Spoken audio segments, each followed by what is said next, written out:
You either lead by example or you don't lead at all. You can't be saying a bunch of things but not living by it. That's the definition of hypocrisy. And I think the chief example that Christ gives for us to follow is his demonstration of servant leadership. Jesus assumes the role of servant and begins to wash everybody's feet, a lowly task for a lowly position.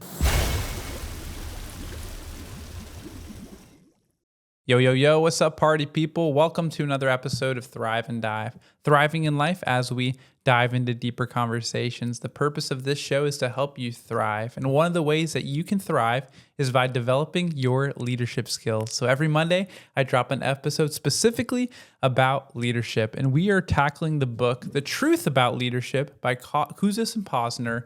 And we are on lesson 8 within their book. And their lesson 8, their principle 8, is that you either lead by example or you don't lead at all. I remember I was with a group of people and the person leading the conversation was asking us what type of leadership style we like best. And I remember one person saying, I like taking the approach of leading by example. And that's a great answer. But part of me was wondering, I'm like, is there any other way to do it? Can you lead by not leading by example? Is that at that point, is that even leadership? And I would say, no, it's not. Just like this book concludes, you either lead by example or you don't lead at all. You can't be saying a bunch of things but not living by it. That's the definition of hypocrisy. And really, this lesson kind of ties together a lot of the lessons we've been talking about in this leadership series.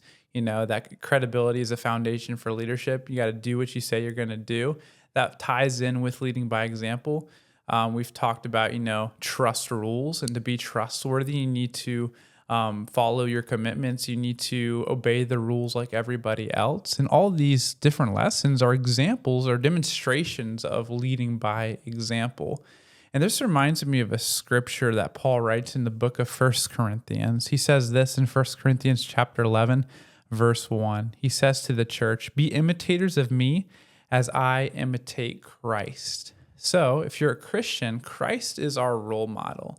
And Paul was saying, imitate me as I imitate Christ, right? So obviously we're all supposed to imitate Christ, but there's also a command here to imitate your leaders, right? And that can be kind of a challenging command. Like, whoa, I'm supposed to imitate my leader? What if my leader is not imitating Christ? Well, if that were to happen, you would imitate Christ. Christ takes priority over your leader. But hopefully you're in an organization or a church or a context where your leader is following Christ, and therefore he's a positive role model. So you follow your leader as he follows Christ. So the question then becomes, if you're a leader, are you following Christ? Are you leading it by example in the way Christ would have led? And if you're not, your followers honestly have an obligation to not follow your example and to instead follow Christ's example. And you might be asking, what is Christ's example? Well, in the Gospels, in the New Testament, it gives us a lot of examples that Christ gave us to follow. And I think the chief example that Christ gives for us to follow is his demonstration of servant leadership. I forget the reference at the moment, but within the scriptures, there's a story where Jesus demonstrates servant leadership by washing his disciples' feet. If you don't know anything about how things work back in the Bible days, people would walk on dirt roads and wearing sandals, and their feet were disgusting. And every time you walked into a house, typically a servant would wash the guest's feet. But nobody washed the disciples' feet and Jesus' feet during this Last Supper gathering. So Jesus assumes the role of servant and begins to wash everybody's feet, a lowly task for a lowly position. But Jesus flips the script. He's the leader, but he's going to do the most lowly task. Why? Because leaders lead by example. They're not above the rules. They're not above any task. And it's really the definition of humility. And we've talked about that. Leaders have to be humble, or else people aren't going to be so very willing to follow them. So humility communicates that I'm willing to do any task. I'm not above any task. I'm not above any person. I'll do what needs to be done. So are you leading by example? Are you willing to do any task that is being asked?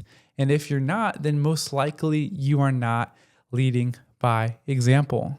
I remember the days when I was a high school teacher, and I actually still teach today. I teach college adjunctly. And I remember while I was learning how to be a teacher and reading books about teaching, this phrase, things are better caught than taught. And I wasn't really sure what that meant other than it sounded cute and it rhymed. But what it's saying is that students pick up what you're putting down more than what you say, meaning the life that you live is what they're going to pick up on more than what you say. And this is just another rendering of the phrase actions speak louder than words, right? You can say a lot of things, chirp a lot of things, but it's your actions that communicate what you actually believe in and the behavior that you set. So you as a leader, by leading by example, need to demonstrate behavior that's worth being caught.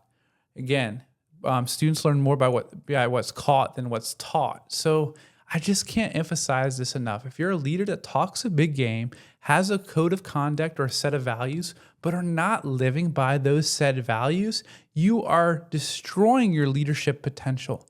Nobody wants to follow a hypocrite. And if you're just using positional power to wield your authority over people while your personal power is empty because you don't follow the rules that you have outlined, then you are not going to be an influential leader. Because just as the book says, you either lead by example or you don't lead at all. So consider your example today. That is the lesson that we are unpacking today on this episode of Thrive and Dive. I hope you enjoyed it. I hope you apply it today because this is Thrive and Dive, thriving in life as we dive into deeper conversations. We'll see you on the next episode.